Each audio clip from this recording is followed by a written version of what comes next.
എന്റെ ഈ അവസ്ഥ കണ്ടിട്ടും അന്നെന്റെ മനസ്സൊന്നും അലിയുന്നില്ലല്ലോ. അതാ എനിക്ക് വിഷമം. നീ എന്തോന്നായി പറയുന്നേ? നിന്നോട് സ്നേഹമില്ലാഞ്ഞിട്ടാണോ ഞാൻ കാശി യാത്ര പോലും മാറ്റിവെച്ച് ഇവിടെ തന്നെ ഇരിക്കുന്നേ? അതുകൊണ്ടായില്ലല്ലോ അണ്ണ.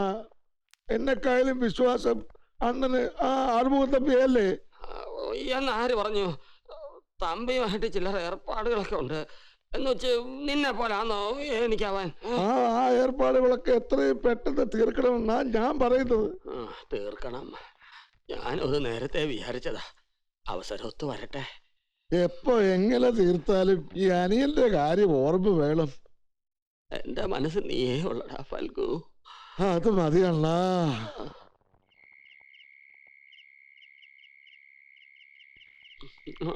മതി മോളെ. രണ്ടെണ്ണല്ലേ കഴിച്ചുള്ളൂ. ഫൽഗുനെ നീ കിടപ്പ് കിടക്കുന്ന കണ്ടിട്ട് എനിക്കൊന്നും അങ്ങോട്ട് ഇറങ്ങുന്നില്ല കുഞ്ഞെ. വല്യച്ഛൻ അതോർത്ത് വിഷമിക്കണ്ട. 2-3 ദിവസത്തിനുള്ളിൽ അച്ഛനെ ഞാൻ എണീപ്പിച്ച് നടത്തിത്തരാം. നേരോ? എന്തൊന്നും ഇല്ലാതെ അവൻ പഴയ പോലെ നടക്കുവോ? നടക്കും. എന്നാ 2 എണ്ണം കൂടി താ. മതി കുഞ്ഞെ.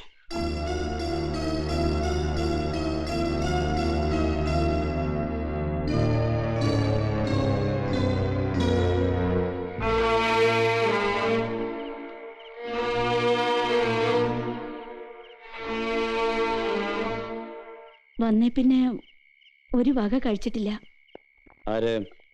വല്യച്ഛൻ. പിന്നെ അസിഡിറ്റിയും കുറച്ച് കൂടുതലാ. ആർക്ക്? വല്യച്ഛന്. കഴിച്ചു കഴിയാറായോ? എങ്ങോട്ടാ കൊണ്ട് കളയേണ്ടത്? നേരത്തെ പറയണം, എന്നാലും എനിക്ക് പ്ലാൻ ചെയ്യാൻ പറ്റൂ. എനിക്കിവിടെ ആരും വേണ്ട. ഞാൻ, എൻ്റെ ഭാര്യ, എൻ്റെ കുട്ടി, എൻ്റെ അച്ഛൻ. എൻ്റെ മനസ്സമാനം തീർക്കാൻ ഞാൻ ആരെയും അനുവദിക്കുകയില്ല. എൻ്റെ മനസ്സിൽ ഇപ്പോൾ വേദാന്തവും ഇല്ല. അത് പ്രഭേ, അച്ഛന് സുഖമില്ലെന്നറിഞ്ഞ് വന്നതല്ലേ? എൻ്റെ അച്ഛനെ നോക്കാൻ ഞാനുണ്ട്. അതിനുവേണ്ടി ആരും ഇവിടെ തമ്പടിക്കണ്ട. പിന്നെ നാളെ തന്നെ അച്ഛനെ ഹോസ്പിറ്റലിലേക്ക് ഷിഫ്റ്റ് ചെയ്യണം.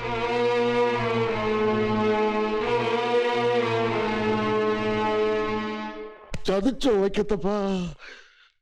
എന്റെ പൊന്നു മോളെ, എന്നെ ആശുപത്രിയിലേക്ക് കൊണ്ടുപോലെ. സകല കളിയും പൊളിയുവേ. ഞാൻ എന്ത് ചെയ്യാനാ? പ്രഭ എല്ലാം തീരുമാനിച്ചു കഴിഞ്ഞു. അയ്യോ, എന്നൊന്നും പറഞ്ഞാ പറ്റത്തില്ല. നീ തന്നെ ഒരു പരിഹാരം കണ്ടുപിടിച്ചേ പറ്റൂ. എന്താ മോളെ ആലോചിക്കുന്നേ? ഈ പാവത്തെ കൈവിടല്ലേ. അച്ഛൻ അസുഖം നടിച്ചു കിടക്കുകയാണെന്ന് പ്രഭ എങ്ങാനും അറിഞ്ഞ പിന്നെ ജീവിച്ചിരുന്നിട്ട് കാര്യമില്ല. ഇപ്പൊ തന്നെ പ്രഭ ഓരോന്ന് ചോദിക്കുമ്പോ ഉത്തരം പറയാനാകാതെ ഞാൻ നിന്ന് ഉരുക. ചതിക്കല്ലേ മോളെ. നിന്റെ മനസ്സിന്റെ ബലം കളയാതെ എന്റെ കൂടെ തന്നെ നിൽക്കണം. വെല്ലിളർന്ന് തല കുലുക്കുന്നവരെയെങ്കിലും. 54 ഏക്കർ 18 സെന്റ് സ്ഥലമാണ്. അയ്യോ എന്റെ വയ്ക്കത്തപ്പാ, കൈവിട്ട് പോകാതിരിക്കണേ. എനിക്ക് സഹിക്കാൻ പറ്റത്തില്ലേ. അയ്യോ മോളെ.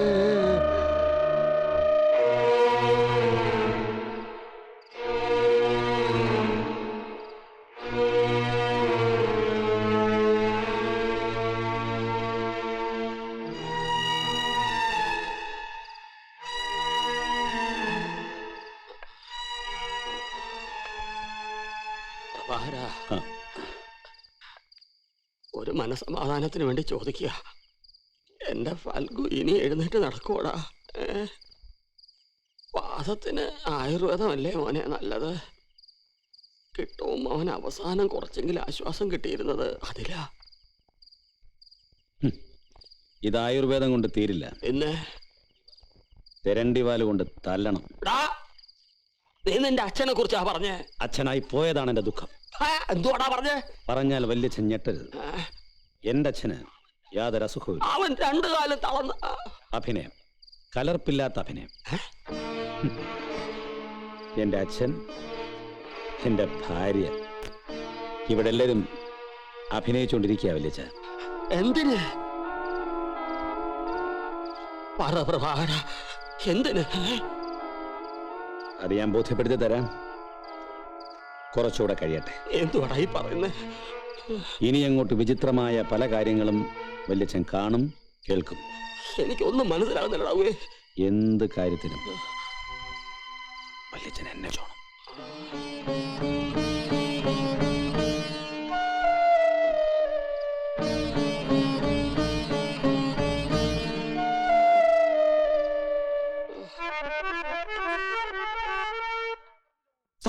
അതിബഹുലവും ഉഷ്ണരഹിതവുമായ ഒരു രാത്രി അങ്ങനെ കൊഴിഞ്ഞു വീണു.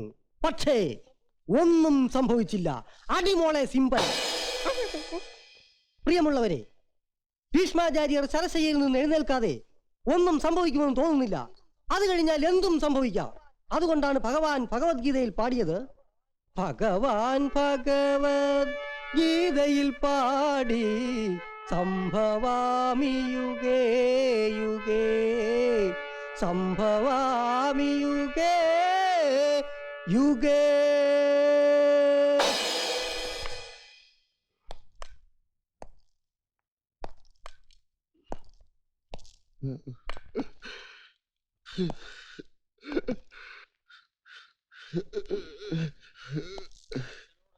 അച്ഛനോടൊരു കാര്യം തുറന്നു പറയുന്നതിൽ വിഷമം തോന്നരുത്.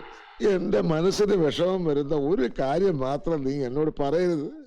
എന്നെ ആശുപത്രിയിലേക്ക് കൊണ്ടുപോകരുത്. എനിക്ക് നിന്നെ അണ്ണനെ എപ്പോഴും കണ്ടുകൊണ്ടേ ഇരിക്കണം.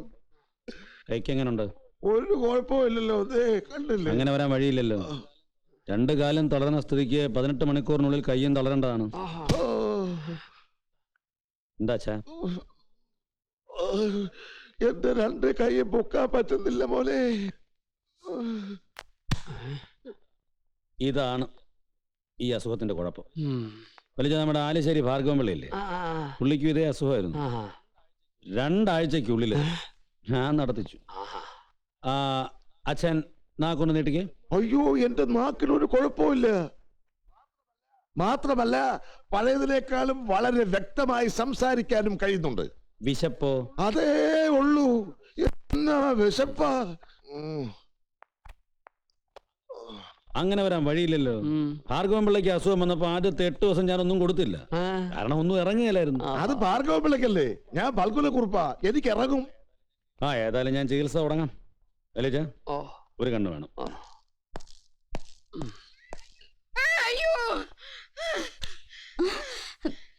എന്താ എന്താ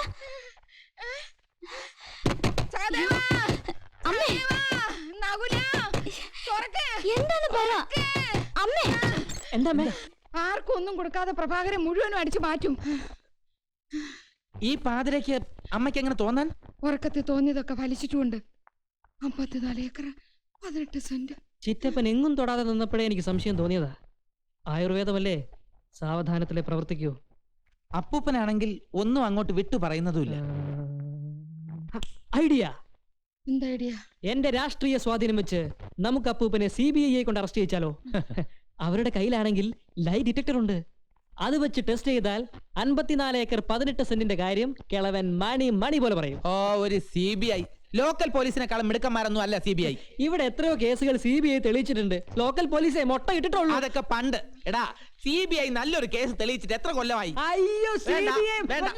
നിന്റെ പല മന്ത്രിമാരും ഇന്നും ജീവനോടെ ഇരിക്കുന്നത് ഞങ്ങൾ ലോക്കൽ പോലീസിന്റെ എസ്കോർട്ട് ഉണ്ടാ. അത് നീ എന്താ മനസ്സിലാക്കാത്തത്? നിർത്ത്. തമ്മി കടിച്ചു കയറാനല്ലാതെ നിന്നെയൊക്കെ കൊണ്ട് എന്തിനു കൊള്ളാം? ഒരു പോലീസുകാരനും ഒരു രാഷ്ട്രീയക്കാരനും ഉള്ള വീടാ. കാര്യങ്ങൾ നടക്കണമെങ്കിൽ പെണ്ണിന്റെ ബുദ്ധി തന്നെ വേണം. അല്ലെങ്കിലും കുരുട്ടുബുദ്ധിക്കും വളഞ്ഞ വഴിക്കും പെണ്ണുങ്ങളെ കഴിഞ്ഞിട്ടേ ഉള്ളൂ. ഒന്നും മിണ്ടായിരിക്കടാ. സഹദേവ, നീ എന്ന് പറഞ്ഞ പോലെ വലിയ കുടുംബസ്നേഹമുള്ള ആളാണല്ലോ പടത്തലവൻ.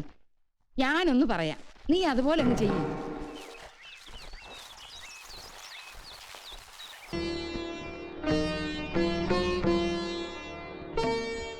ഇപ്പോഴെങ്കിലും നിനക്കൊരു ഉത്തരവാദിത്വ ബോധം ഉണ്ടായല്ലോ. സത്യം പറഞ്ഞാൽ ചുറ്റുപാട് ഇപ്പോഴാണ് ഉണ്ടായത് അപ്പൂപ്പ. എന്തെങ്കിലും കാണാതെ ഇറങ്ങിത്തിരിക്കാൻ പറ്റുമോ? അവരെത്രയാ ചോദിക്കുന്നേ? ചോദിച്ചില്ലെങ്കിലും നമ്മളൊരു 50 പവനെങ്കിലും കൊടുക്കണ്ടേ? പ്രഭാകര, അല്ല, 50 പവൻ എന്നൊക്കെ പറഞ്ഞ ഇന്നത്തെ കാലത്തൊന്നുമില്ല. ഒരു 75 പവൻ വരെയൊക്കെ കൊടുക്കാം. ചിറ്റപ്പൻ പറയുന്നതാണ് അതിന്റെ ശരി. പിന്നെ ആഭരണത്തിന്റെ കൂടെ ഒരു 50,000 രൂപയെങ്കിലും പോക്കറ്റ് മണിയായിട്ട് കൊടുക്കണ്ടേ? പ്രഭാകര, 75 പവന്റെ ആഭരണം കൊടുക്കുന്ന സ്ഥിതിക്ക് 50,000 പോരാ, 1 ലക്ഷമെങ്കിലും കൊടുക്കണം. കല്യാണ ചെലവിനും കാശ് വേണമല്ലോ. ആനെ മേടിക്കാമെങ്കിൽ പിന്നെ തോട്ടിക്കാതോടാ പ്രയാസം. അല്ല പൂപ്പ, ഒരു 2000 പേർക്കെങ്കിലും സദ്യ കൊടുക്കണ്ടേ? 54 ഏക്കർ ഉള്ള സ്ഥിതിക്ക് നമുക്കൊന്നും കുറയ്ക്കാൻ വയ്യല്ലോ. പ്രഭാകര, എന്താ നിന്റെ അഭിപ്രായം? എന്തിനാ 2000 ആയിട്ട് ചുരുക്കുന്നേ? ഒരു 3000 പേരെയൊക്കെ ന്യായമായിട്ടും വിളിക്കാം. ആ മാങ്കോയിക്ക തറവാട്ടുകാർക്ക് കൊടുത്തേ ശീലമുള്ളൂ. അപ്പൂപ്പ കല്യാണം നമ്മുടെ വീട്ടിൽ വെച്ച് നടത്തിയാ മതിയോ അതോ ഓഡിറ്റോറിയത്തിൽ വെച്ച് നടത്തണോ? പ്രഭാര, ഇതെന്തിനാ എല്ലാത്തിനും എന്നോട് ചോദിക്കുന്നു? അല്ല, ചിറ്റപ്പം കൂടെ ഒന്ന് ഉഷാറായി നിന്നാലേ കാര്യങ്ങളൊക്കെ നടക്കൂ. അത് മനസ്സിലായി. ആഡിറ്റോറിയമാ മോനെ നല്ലത്. ആ, അല്ല അപ്പൂപ്പ, ഉം. ഈ AC ഓഡിറ്റോറിയം ആയാലേ മന്ത്രിമാരൊക്കെ വരാനുള്ളതല്ലേ? ആ എണ്ണങ്ങളെ മാത്രം കേറ്റിപ്പോരുത്. രാഷ്ട്രീയക്കാരില്ലാതെ നടത്താമെങ്കിൽ നടത്തിയാ മതി. മന്ത്രിമാര് പോലും. ആ, അല്ല. മണ്ടത്തിൽ എഴുന്നള്ളിക്കാതെ നോക്കൂല. ഇക്കാര്യത്തിൽ അപ്പൂപ്പന്റെ താല്പര്യങ്ങൾക്കാണ് പ്രാധാന്യം.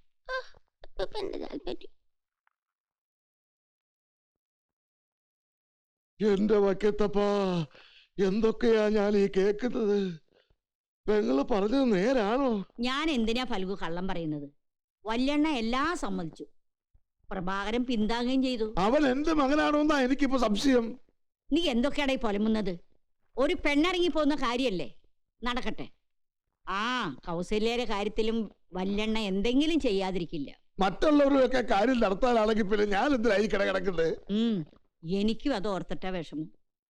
കുടുംബത്തിൽ ഒരു മംഗളകർമ്മം നടക്കുമ്പോ നിനക്ക് ഈ കിടപ്പ് കിടക്കേണ്ടി വന്നല്ലോ. നീ വിഷമിക്കണ്ട പൽഗു. ജലജ അവിടെ വന്ന് നിന്റെ അനുഗ്രഹം മേടിച്ചിട്ടേ മണ്ഡപത്തിലേക്ക് പോകൂ. ആ അനുഗ്രഹിക്കാനും കൈ പൊങ്ങണ്ടേ? അതിന് കുഴപ്പമില്ല പെങ്ങളെ. ഏ ദേ ഈ ഇടത്ത കയ്യിലേക്ക് നോക്കിയേ, കണ്ടോ കണ്ടോ കണ്ടോ? ആ ഇപ്പൊ ഈ വിരലൊക്കെ അനങ്ങും, ശരിയാ. കുറേശ്ശെ കൈയും പൊങ്ങും. ആ പെങ്ങളെ, ഞാൻ ഇന്നാള് പത്രത്തിൽ വായിച്ചതാ, ജപ്പാനിലെ ഇതുപോലെ ഒരുത്തൻ 8 വർഷം ഒരേ കിടപ്പ് കിടന്നിട്ട് ഒരു സുപ്രഭാതത്തിൽ എഴുന്നേറ്റ് പയറ് പോലെ നടന്നു പോയെന്ന്. ആ അപ്പൊ നിന്റെ കാര്യത്തിൽ അങ്ങനെ സംഭവിക്കോടാ പൽഗു? ഈ പോക്ക് പോവാണേല് ഒരു ദിവസം ഞാനും അങ്ങ് പൊങ്ങും. ഏ അപ്പൊ ഇനി നല്ലൊരു മുഹൂർത്തം നിശ്ചയിക്കണം. മേഡം അടുത്ത ചിങ്ങത്തിലായാലോ പ്രഭാര? ഇങ്ങനെന്ന് പറഞ്ഞ അത് ഒരുപാട് നീണ്ടുപോയി.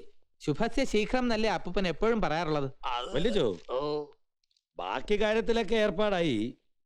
പക്ഷെ പയ്യനെ പറ്റി നീ ഒന്നും പറഞ്ഞില്ലല്ലോ സാറേ. അതെ, പയ്യൻ അതെ. Doctor, engineer. അല്ല ഡോക്ടറോ എഞ്ചിനീയറോ ഒക്കെ ആവുമ്പോ ഈ പറഞ്ഞ തുകയൊന്നും കൊടുത്താൽ പോരല്ലോ.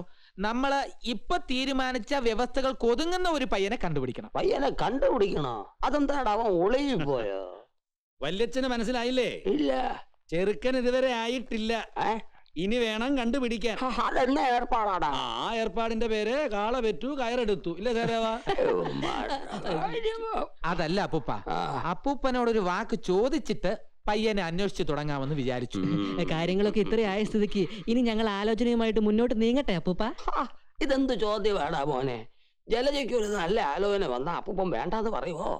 നിങ്ങൾ ധൈര്യമായിട്ട് പോക്കോ, എല്ലാം മംഗളമായിരിക്കും.